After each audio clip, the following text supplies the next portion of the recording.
Chapter 47. The following day, before they broke camp to set out, Malcolm insisted on giving Halt a complete physical examination. "Let's make sure you're up to all this exertion," he said. "Take off your shirt and sit down here." He indicated a fallen log that was close to the fireplace.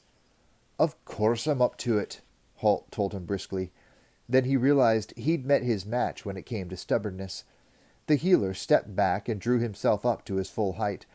Because he was a little shorter than Halt, who wasn't the tallest person in the kingdom, this of itself didn't amount to a great deal. But his air of authority added immensely to his stature. "Look here," he said severely. "Your former apprentice dragged me across league after league of wild country on a half-mad horse in the middle of the night to come here and save your miserable, ungrateful hide, which I did without complaint or hesitation. Now, I intend to finish the job I started, and not let you finish the job the Genevesian started. So I intend to give you a complete check-over now to make sure you're fit again, and up to the relatively minor task of confronting 100-odd enemies with just 2 people to back you up. Is that perfectly all right with you?" When he put it that way, Halt had to admit that he had a point, and he knew he owed the bird-like man his life. Still, it went against the grain for Halt to submit meekly to anyone's orders, as King Duncan had discovered on several occasions. He threw out one last challenge. "And if it's not all right with me," he said belligerently. But Malcolm matched his attitude, stepping forward so that his face was only a few centimeters from the ranger's. "Then I'll ask Will to report the fact to this Lady Pauline I've heard so much about," he said. He was rewarded by a quick flicker of doubt in Halt's eyes. "And I'll do it," Will called from the other side of the campsite, where he had been sitting quietly for several minutes, enjoying the clash of wills between the 2 stubborn men. "Will, I suppose you might as well," Halt said, and stripping off his shirt, he straddled the log. Malcolm began his examination, peering into his throat and eyes and ears, tapping him on the inside of the elbows with a soft wooden mallet, placing a hollow tube with a bell-shaped end against his back and chest, and putting his ear to the other end. "What's that for?" Horace asked.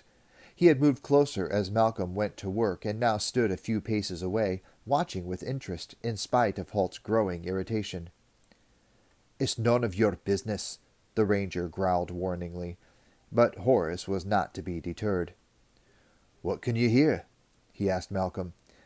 The healer hid a smile as he answered, "His heart and lungs." Horace made a small mew of interest. "Really? And what do they sound like?" "It's none of his business what my heart and lungs sound like," Halt began. But Malcolm was already beckoning Horace forward. "Have a listen for yourself." Halt reflected on how difficult it was to retain dignity and authority when someone else was poking and probing and tapping as you were sitting half-dressed on a log. He glared at Horace, but the young warrior ignored him. Stepping forward eagerly, Horace held the end of the tube in his ear, bending to put the large end against Halt's back. His eyes widened as he listened. "That's amazing," he said. "Is that bumpa bumpa bumpa sound his heartbeat?" "Yes," Malcolm said, smiling. Like most people, he enjoyed showing off his expertise in his chosen field. "It's very strong and regular." "I'll say it is."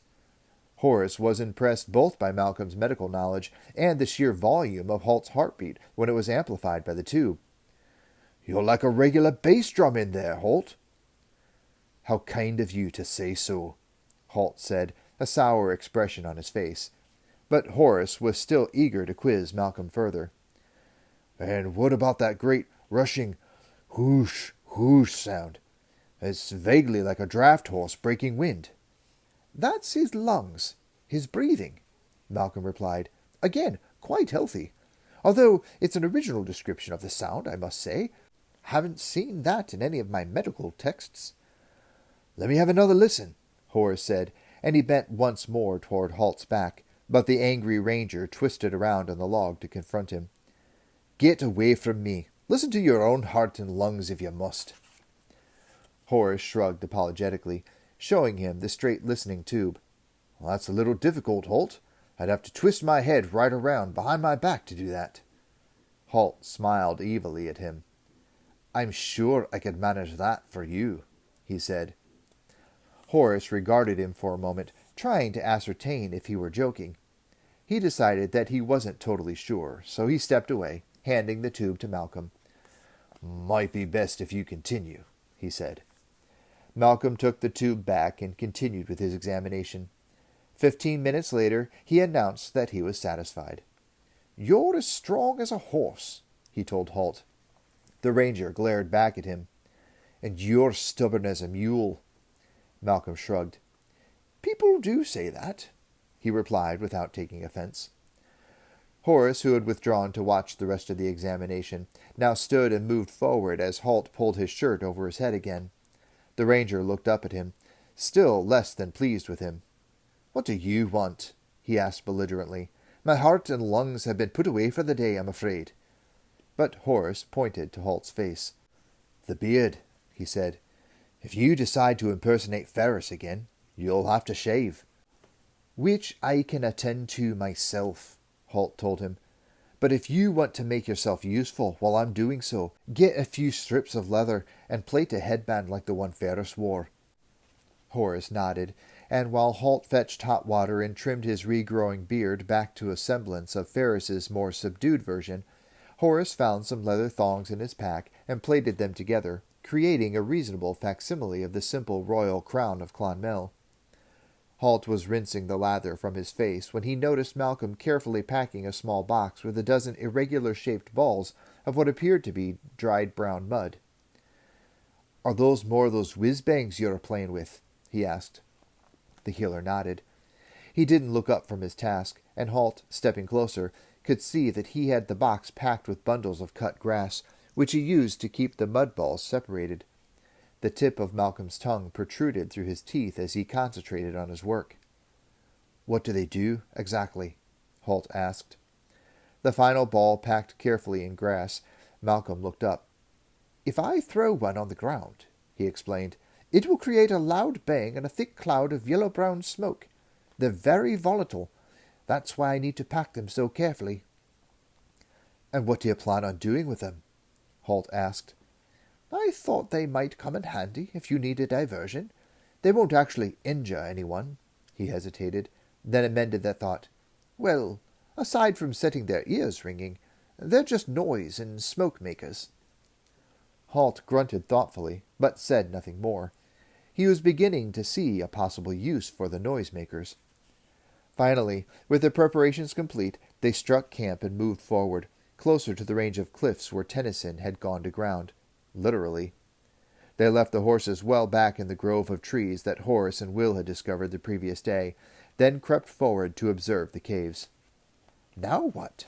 Malcolm asked. "Now we wait and watch," Halt told him. Malcolm took the hint and settled down, finding himself a comfortable vantage point from which to watch the comings and goings at the cliffs. Not that there was much to see.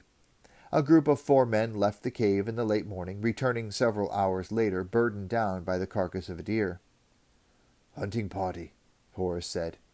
Both Halt and Will looked up at him sarcastically. "You think?" Will asked. "Maybe they found the deer and brought him back to repair him." "I was only saying," Horace began, but Halt silenced him. "Then don't," he said. Horace muttered to himself.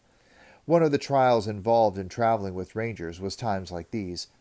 Halt and Will seemed to have boundless reserves of patience, never finding it necessary to lighten the passing hours with idle chatter. Horace didn't think there was any harm to making the occasional remark, even if it wasn't absolutely necessary, or enlightening. It was just making conversation, that was all. "And stop muttering," Halt said, scowling. Horace obeyed. In the early afternoon, 6 people, 4 men and 2 women, emerged from the caves, blinking in the sunlight and shadowing their eyes with their hands. They didn't seem to have any real purpose in emerging. "What are they up to?" Will asked softly. Horace was about to reply, "Probably getting fresh air. when he remembered Halt's curt orders from several hours back. He clamped his jaw shut and said nothing. "Probably just getting a breath of fresh air," Halt said. Horace glared at him. It wasn't fair, he thought. The small group stayed outside in the sunshine for half an hour, then retreated once more inside the cave. Horace, who had been watching the upper reaches of the cliff, noticed a small ribbon of smoke trickling out of a cleft in the rock once more. He mentioned it to Halt. Well spotted. Could be starting to get the evening meal together."